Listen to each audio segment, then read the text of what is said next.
Hello everyone, आप सभी का स्वागत है आपके अपने यूट्यूब चैनल तैयारी सक्सेस की में। दोस्तों, इस वीडियो में हम लोग बात करेंगे history honours 6 semester core paper 14 का एक महत्वपूर्ण प्रश्न। दोस्तों, वेरी वेरी इंपॉर्टेंट प्रश्न रहेगा। संयुक्त राष्ट्र संघ का उद्देश्य और अंगों का वर्णन करें। दोस्तों, इसमें हम लोग क्या क्या पढ़ेंगे पहले वो समझते हैं, उसके बाद दोस्तों इस वीडियो को स्टार्ट करेंगे। दोस्तों, सबसे पहले हम लोग देखेंगे संयुक्त राष्ट्र संघ का बनाने का क्या उद्देश्य था, वह किन परिस्थिति में संयुक्त राष्ट्र संघ का निर्माण हुआ, साथ ही साथ संयुक्त राष्ट्र संघ में कितनी संस्थाएं हैं, कितने अंग हैं, इनके पूरा डिटेल्स में देखेंगे। दोस्तों, अगर आप संयुक्त राष्ट्र संघ को पूरा डीपली पढ़ना चाहते हैं तो आपका एकदम वेलकम है। साथ ही साथ इसमें बहुत सारे ऐसे फैक्ट बताया जाएगा जो आपके एग्ज़ाम के लिए एकदम वेरी वेरी इंपॉर्टेंट रहेगा। दोस्तों, यहाँ पर एक एक पॉइंट आपका उठ उठ के यहीं से सवाल में पूछा जाएगा। दोस्तों, जितने भी यहाँ पर जो आपको पीडीएफ दिखा देता हूँ, जो यहाँ पर आपको रेड कलर में दिख रहा है, ये सब आपके एग्ज़ाम के लिए इम्पोर्टेंट रहेगा। ठीक है, तो आपको क्या करना है, आपको सिर्फ और सिर्फ ध्यान से सुनना है। दोस्तों, आप सुनिए, ये वाला आपका क्लियर हो जाएगा। चलिए दोस्तों, स्टार्ट करते हैं। ठीक है दोस्तों, आज का प्रश्न है संयुक्त राष्ट्र संघ का निर्माण, उद्देश्य व अंगों का वर्णन करें। इसमें आप देखेंगे निर्माण, उनका क्या उद्देश्य था इनका निर्माण का, और उनके कौन कौन सा अंग यानी पार्ट है। ठीक है, तो दोस्तों ध्यान से देखिएगा, बहुत इंपॉर्टेंट रहेगा। संयुक्त राष्ट्र संघ की स्थापना 24 अक्टूबर 1945 को द्वितीय विश्व युद्ध के बाद 51 देशों द्वारा अंतर्राष्ट्रीय शांति की स्थापना के लिए किया गया था। दोस्तों समझिएगा, इसमें आपको समझना इसमें सबसे ज़्यादा ज़रूरी है। क्या लिखा हुआ है मैटर नहीं करता है, ध्यान दीजिएगा। सबसे पहले आपका इम्पोर्टेंट सवाल बनेगा, संयुक्त राष्ट्र संघ की स्थापना कब हुई थी, ये आपके लिए इम्पोर्टेंट रहेगा। कितने देशों द्वारा किया गया था, तो 51 देशों द्वारा किया गया था। ठीक है, लेकिन वर्तमान में अभी 193 देश इसमें शामिल है। ठीक है, जो किस लिए किया गया था दोस्तों, तो अंतर्राष्ट्रीय शांति एवं सुरक्षा बनाए रखने के लिए राष्ट्रों के बीच मैत्रीपूर्ण संबंधों को विकसित करने और सामाजिक प्रगति, बेहतर जीवन स्तर एवं मानव अधिकारों को बढ़ावा देने के लिए किया गया था। यानी बहुत उद्देश्यों से इस अंतर्राष्ट्रीय संगठन का स्थापना किया गया था, जिनमें समाज प्रगति, बेहतर जीवन, अंतर्राष्ट्रीय शांति, सुरक्षा आदि थे। ठीक है, इससे पहले प्रथम विश्व युद्ध के बाद 1919 ईस्वी में शांति के उद्देश्य से राष्ट्र संघ की स्थापना की गई, किंतु वह शांति एवं मैत्रीपूर्ण संबंध स्थापित में असफल हुआ। दोस्तों, क्या हुआ था, आप सभी जानते हैं कि 2 विश्व युद्ध हुआ अभी तक।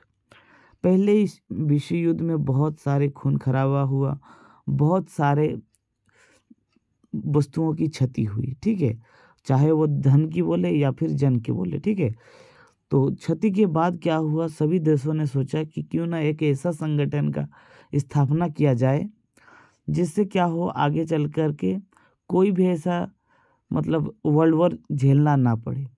तो एक संस्था का स्थापना किया गया था 1919 में, जिनका नाम था राष्ट्रीय संघ। ठीक है, लेकिन वो एकदम पूरा इम्प्लीमेंट नहीं हो सका और सभी देश मतलब ये इनको माना ही नहीं, जिनके वजह से द्वितीय विश्व युद्ध झेलना पड़ा। ठीक है, और ये एकदम लिखित भी नहीं था, शायद इसीलिए ऐसा हुआ। ठीक है दोस्तों, उसके बाद क्या हुआ, जब द्वितीय विश्व युद्ध खत्म हुआ तो द्वितीय विश्व युद्ध के बाद उसी उद्देश्य से एक नया मतलब संगठन बनाया, जिसका नाम था संयुक्त राष्ट्र संघ। ठीक है, बनाने का क्या उद्देश्य था आप लोगों को समझ में आ गया होगा। द्वितीय विश्व युद्ध के विनाशकारी परिणाम के बाद विश्व के प्रमुख नेता ने एक ऐसा अंतर्राष्ट्रीय संगठन के निर्माण के बारे में सोचा जो भविष्य में युद्ध से बचा सके और विश्व में शांति स्थापित कर सके। यानी द्वितीय विश्व युद्ध में जो भयंकर विनाशकारी परिणाम देखने को मिला संसार को, इससे बचा जा सके, इसी उद्देश्य से जो अंतर्राष्ट्रीय संगठन का स्थापना हुआ। ठीक है, और ये किसने किया था, तो ये विश्व के बड़े बड़े नेताओं के द्वारा किया गया था। इसी उद्देश्य के साथ संयुक्त राष्ट्र संघ की नींव रखी गई। भारत संयुक्त राष्ट्र संघ का संस्थापक सदस्य देश है। दोस्तों यहाँ पर एक सवाल पूछा जाता है कि सवाल कैसा होता है कि भारत संयुक्त राष्ट्र संघ का सदस्य कब बना, ठीक है। तो दोस्तों ये फाउंडर मेंबर था, ठीक है। फाउंडर मेंबर मतलब जब संयुक्त राष्ट्र संघ बना था उसी टाइम से भारत संयुक्त राष्ट्र संघ का सदस्य देश थे, ठीक है। और यह इनमें से एक भी था जिन्होंने 1945 ईस्वी में सैन फ्रांसिस्को में संयुक्त राष्ट्र की स्थापना करने वाले मसौदे पर हस्ताक्षर किया गया। तो दोस्तों अभी मैंने बताया था ना कि एक एग्रीमेंट हुआ जिनमें से जो देश शामिल होना चाहता था उनको सिग्नेचर करवाया गया। तो वही है सैन फ्रांसिस्को का संयुक्त राष्ट्र संघ की स्थापना का मसौदा, ठीक है। संयुक्त राष्ट्र संघ का मुख्यालय कहाँ पर है? न्यूयॉर्क में, याद रखिएगा। वेरी वेरी वेरी इंपॉर्टेंट, ठीक है।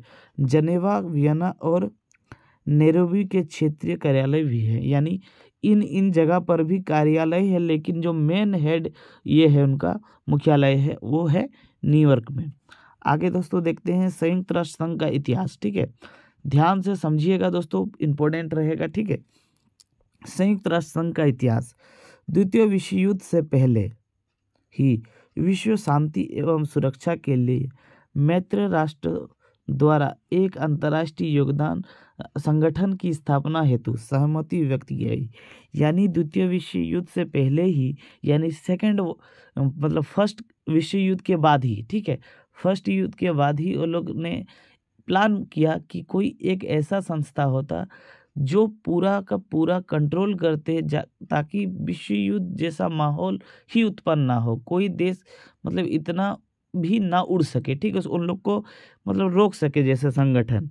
तो इसी उद्देश्य से जो अंतर्राष्ट्रीय स्तर का जो बड़ा बड़ा नेता था, जिनमें जो जो आपका अमेरिका का राष्ट्रपति था वो सबसे ज़्यादा इम्पोर्टेंट था, फ्रैंकलिन डी रूजवेल्ट, और ब्रिटेन का प्रधानमंत्री विंस्टन चर्चिल, ठीक है। सबके समक्ष संयुक्त राष्ट्र संघ का विचार अमेरिकी राष्ट्रपति फ्रैंकलिन डी रूजवेल्ट और ब्रिटिश प्रधानमंत्री विंस्टन चर्चिल ने अगस्त 1941 ईस्वी में अटलांटिक चार्टर पर हस्ताक्षर के द्वारा प्रस्तुत किया। यानी जब अटलांटिक एक सम्मेलन हुआ था, ठीक है दोस्तों, वहाँ पर 1941 में एक सम्मेलन हुआ कि हम लोग एक ऐसा संस्था बनाएंगे जिससे अंतर्राष्ट्रीय स्तर पर शांति, अमन और चैन कायम हो सकेगा, ठीक है। और इसी उद्देश्य से बनाया गया था 1941 में एक चार्टर एक्ट, ठीक है, जिनमें ये जो दो नाम है ये सबसे ज़्यादा महत्वपूर्ण थे। 1 जनवरी 1942 को 26 देश द्वारा संयुक्त राष्ट्र संघ द्वारा घोषणा पर हस्ताक्षर किया गया। यानी 1942 में सिर्फ और सिर्फ 26 देश उस टाइम हस्ताक्षर किया, ठीक है।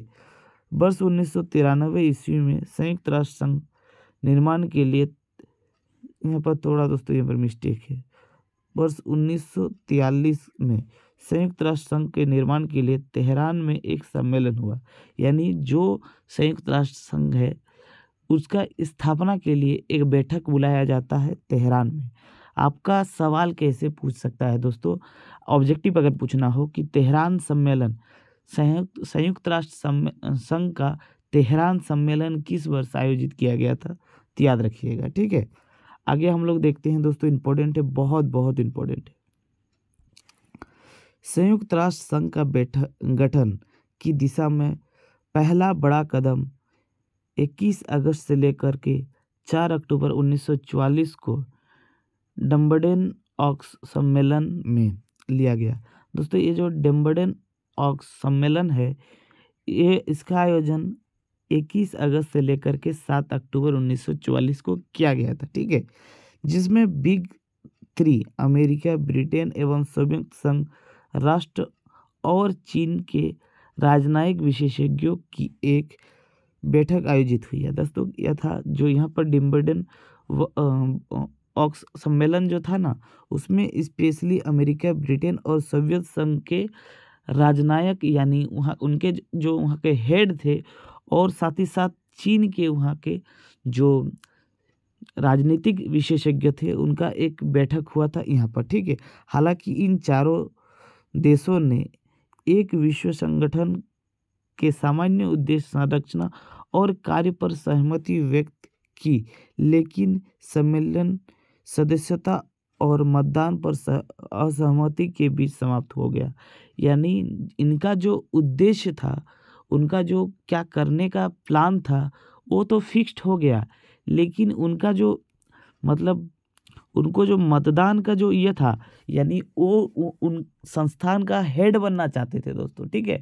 और हेड के बारे में वो लोग को जिक्र नहीं हो रहा था, इसीलिए ये जो मतलब सम्मेलन था, ये एकदम पूरा फ्लॉप हो गया, ठीक है। आगे इसका आगे क्या होता है वो देखते हैं। इसके पश्चात फरवरी 1945 के याल्टा, दोस्तों ये याल्टा सम्मेलन याद रखिएगा, इम्पोर्टेंट है। याल्टा सम्मेलन बहुत बहुत इम्पोर्टेंट है।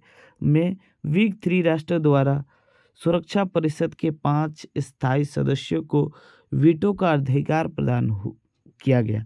दोस्तों इससे पहले जो आपका डिम्बडन ऑक सम्मेलन था, उसमें वो लोग को कुछ मतलब ज़्यादा अधिकार नहीं दिया जा रहा था, इसीलिए सब कुछ प्लान बनने के बावजूद भी वो जो सम्मेलन था वो सक्सेस नहीं हो पाया, क्योंकि वो लोग को विशेष अधिकार नहीं प्राप्त हो रहा था। लेकिन जब याल्टा सम्मेलन में उन लोगों को संयुक्त राष्ट्र संघ का सुरक्षा परिषद का वो लोग को पूरा का पूरा परमानेंट मेंबर बना दिया गया, साथ ही साथ वीटो पावर भी दिया गया, तो वो लोग पूरा एग्री कर दिए और ये संस्था का स्थापना हो गया, ठीक है। तो दोस्तों आगे देखते हैं। इसके पश्चात 25 अप्रैल 1945 को सैन फ्रांसिस्को के सम्मेलन आयोजित किया गया, जिसमें संयुक्त राष्ट्र संघ के अंतिम चार्टर पर का निर्माण हुआ। यानी वो लोग का प्लान याल्टा सम्मेलन के तहत पूरा का पूरा फिक्स्ड हो चुका था, उन लोगों को विशेष अधिकार मिल चुका था। बस बाकी क्या था, एक अंतिम सम्मेलन का अंतिम निर्णय का, ठीक है। वो अंतिम निर्णय कब लिया गया? 25 अप्रैल 1945 को। ध्यान दीजिएगा दोस्तों, सैन फ्रांसिस्को सम्मेलन में दुनिया के सभी भौगोलिक क्षेत्र के 50 देश के प्रतिनिधि शामिल हुए। संयुक्त राष्ट्र चार्टर को सर्वसम्मति से 16 जून को अपनाया गया और 24 अक्टूबर 1945 को इस पर सदस्य राष्ट्रों द्वारा हस्ताक्षर किया गया और इस प्रकार संयुक्त राष्ट्र संघ का स्थापना हुआ, ठीक है दोस्तों आगे हम लोग क्या देखेंगे। अब संयुक्त राष्ट्र संघ का क्या उद्देश्य था, उनको एक एक करके डिस्कस करते हैं। संयुक्त राष्ट्र संघ का उद्देश्य, जिनका उल्लेख चार्टर के अनुच्छेद 1 में मिलता है। दोस्तों चार्टर हर जगह आपको चार्टर देखने को मिलेगा। चार्टर का मतलब क्या है, अगर बहुत ही बेसिक तरीके से आप सीखना चाहते हैं तो चार्टर का मतलब संविधान मान सकते हैं, ठीक है। तो क्या उद्देश्य है, एक एक करके देखते हैं। अंतर्राष्ट्रीय शांति और सुरक्षा बनाए रखना, राष्ट्रों के बीच संबंध विकसित करना, अंतर्राष्ट्रीय सामाजिक, आर्थिक, सांस्कृतिक एवं मानवीय समस्या को सुलझाना और मानवाधिकार और मौलिक स्वतंत्रता के सम्मान को बढ़ावा देने में सहयोग करना। दोस्तों पहले से ही इसमें डिसीजन लिया गया कि संयुक्त राष्ट्र संघ जो है वो क्या करेगा, विश्व में शांति और सुरक्षा की स्थापना करेंगे, साथ ही साथ सभी देशों के बीच इन संबंधों को अच्छा बनाएंगे और जो भी सामाजिक, आर्थिक और सांस्कृतिक और मानव अधिकार का जो ये है उनका बढ़ावा देंगे और प्रकृति और पर्यावरण का सुरक्षा करेंगे, ठीक है।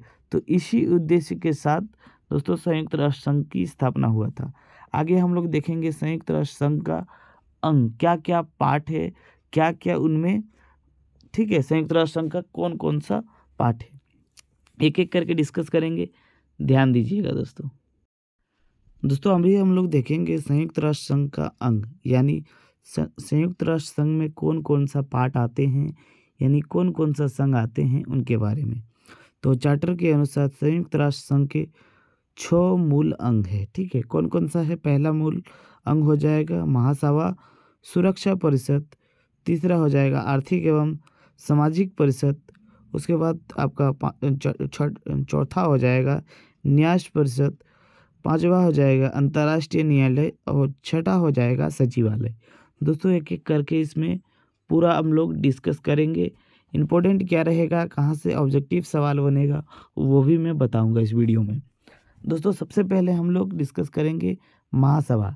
ठीक है दोस्तों, कभी न कभी आपने ये वाला फ़ोटो ज़रूर देखा होगा टीवी में। ठीक है, और दोस्तों यही फ़ोटो है महासभा का। तो महासभा के बारे में आप लोग जानिए। महासभा का प्राथमिक कार्य महत्वपूर्ण मुद्दे पर चर्चा करना और अंतर्राष्ट्रीय शांति एवं सुरक्षा को बनाए रखने के लिए सिफारिश करना।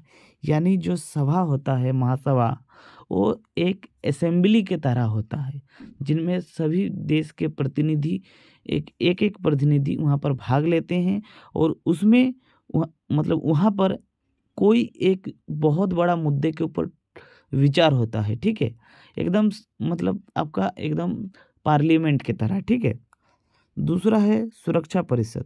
सुरक्षा परिषद संयुक्त राष्ट्र संघ का सबसे महत्वपूर्ण अंग है, जिसकी प्राथमिक जिम्मेदारी संयुक्त राष्ट्र संघ चार्टर के तहत अंतर्राष्ट्रीय शांति एवं सुरक्षा को बनाए रखना, जिसमें 15 सदस्य है। दोस्तों वेरी वेरी इंपॉर्टेंट है, आपका सवाल पूछा जा सकता है सुरक्षा परिषद के कुल कितने सदस्य हैं।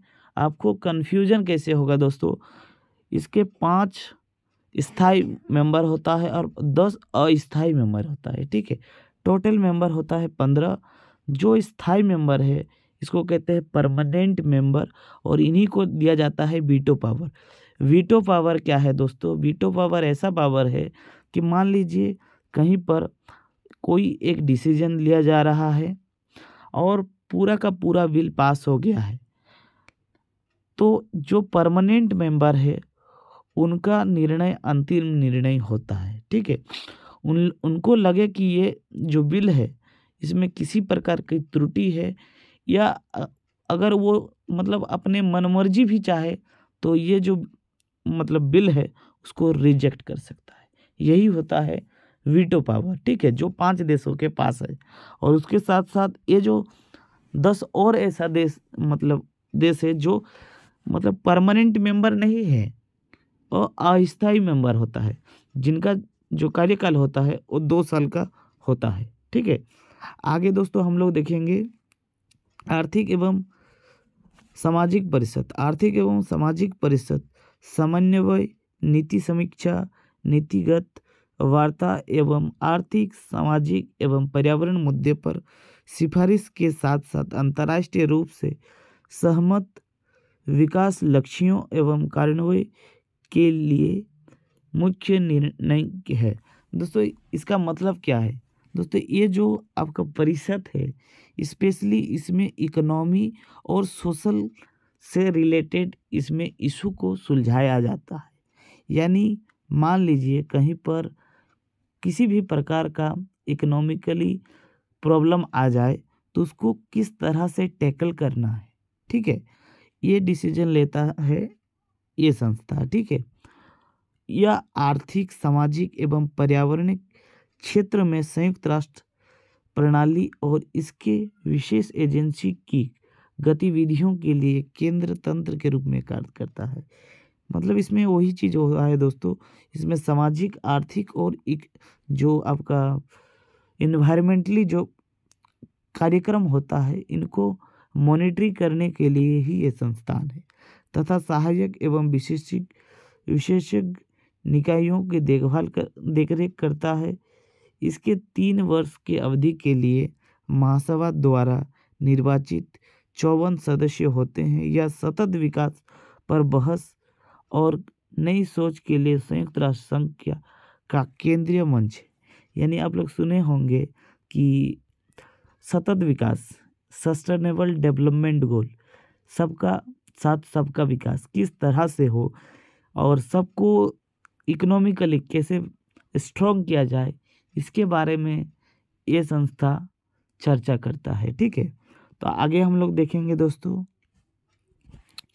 कई संयुक्त राष्ट्र संघ एजेंसी और कार्यक्रम इकोसोक के साथ मिलकर काम करते हैं। एजेंसी सभी स्वतंत्र गठन है जिनके अपने सदस्य देश और बजट है। संयुक्त राष्ट्र संघ के कई कार्यक्रम महासभा द्वारा बनाए गए हैं और इकोसो के साथ मिलकर काम करते हैं, लेकिन महासभा और ये सुरक्षा परिषद को रिपोर्ट करते हैं। दोस्तों, ये जो सुरक्षा परिषद है और महासभा है, ये आपका संयुक्त राष्ट्र संघ का सबसे हेड पार्ट होता है, ठीक है। और बाकी जो इकोसो है, ये इकोनॉमिकली और सोशल लाइफ वाला जो भी काम होता है यहाँ पर पास होता है, ठीक है। और ये अपना रिपोर्ट पेश करते हैं मतलब महासभा में और सुरक्षा परिषद में, ठीक है।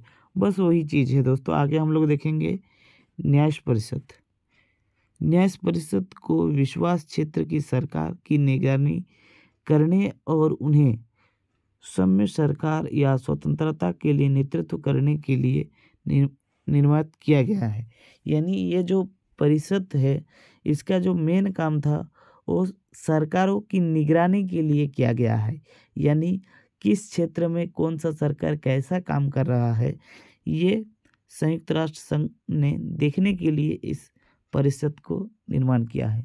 दोस्तों, निर्माण तो किया है, लेकिन क्या सच में ये अपना काम सही ढंग से कर रहा है? और अगर सही ढंग से कर रहा है तो अभी वर्तमान में बहुत सारे ऐसे काम हो रहे हैं जिनको संयुक्त राष्ट्र संघ को रोकना चाहिए। अगर पूछिए दोस्तों कौन कौन सा काम होगा, तो पहला दोस्तों होगा इजराइल और फिलिस्तीन वाला मुद्दा। दूसरा आपका हो जाएगा रूस यूक्रेन वाला मुद्दा। ये दो मुद्दा ऐसा है जो संयुक्त राष्ट्र संघ को तत्काल समाप्त करना चाहिए। लेकिन दोस्तों, क्या संयुक्त राष्ट्र संघ ने ये सब काम को निपटा सक रहे हैं? नहीं, इसका आंसर दोस्तों होगा नहीं। कारण जिस उद्देश्य से इन लोगों को बनाया गया वो उद्देश्य को पूरा नहीं कर पा रहे हैं। और दोस्तों, अगर बात करें क्यों नहीं कर पा रहे हैं, इसका मेन रीज़न है यूएसए यानी अमेरिका। दोस्तों, जो संयुक्त राष्ट्र संघ है या और इनका जो पूरी महासभा कह सकते हैं, इनका जो पूरा का पूरा हेड क्वार्टर है वो अमेरिका में है। और इसी कारण जो ये सब जो भी परिषद और इनका पार्ट है, इन सब में अमेरिका का बोलबाला है। और इजराइल भी अमेरिका का बहुत अच्छा गहरा दोस्त है, इसीलिए इजराइल को रोक नहीं सकते हैं, ठीक है। तो बाकी हम लोग कौन सही है कौन गलत है उसके ऊपर हम लोग डिस्कस नहीं कर रहे हैं। हम लोग सिर्फ और सिर्फ संयुक्त राष्ट्र संघ को क्या करना चाहिए उनके बारे में डिस्कशन कर रहे हैं, ठीक है। आगे हम लोग देखते हैं दोस्तों अंतर्राष्ट्रीय न्यायालय। अंतर्राष्ट्रीय न्यायालय संयुक्त राष्ट्र संघ का मुख्य न्यायिक अंग है। यानी किसी भी प्रकार का अगर कोर्ट केस के बारे में बात करें, ठीक है, अंतर्राष्ट्रीय न्यायालय होता है और इसका जो मुख्यालय है वो है नीदरलैंड के हैग में, ठीक है। आपका इम्पोर्टेंट सवाल पूछा जा सकता है, अंतर्राष्ट्रीय न्यायालय का मुख्यालय कहाँ है? तो नीदरलैंड के, ठीक है। या संयुक्त राष्ट्र संघ का 6 मुख्य अंगों का एकमात्र अंग है जो न्यूयॉर्क संयुक्त राज्य अमेरिका में स्थित नहीं है। दोस्तों, इसमें एक ट्विस्ट सवाल पूछा जाता है कभी कि संयुक्त राष्ट्र संघ का कौन सा ऐसा संस्था है जिसकी मुख्यालय अमेरिका में नहीं है? तो इसका हो जाएगा राइट आंसर अंतर्राष्ट्रीय न्यायालय, क्योंकि इसका मुख्यालय कहाँ है? नीदरलैंड के हैग शहर में, ठीक है। तो ये दोस्तों ये जो एक जुडिशली काम करता है, न्याय वाला काम करता है। आगे हम लोग देखेंगे एक और प्रमुख संस्था, वो है सचिवालय, ठीक है। सचिवालय में संयुक्त राष्ट्र संघ के हजारों महासचिव और अंतर्राष्ट्रीय कर्मचारी शामिल होते हैं जो संयुक्त राष्ट्र संघ के दिन प्रतिदिन के कार्यों को महासभा और संयुक्त राष्ट्र के संगठन के अन्य प्रमुख अंगों द्वारा अनिवार्य रूप से संपादित करते हैं, यानी इनको रिपोर्ट करते हैं, ठीक है।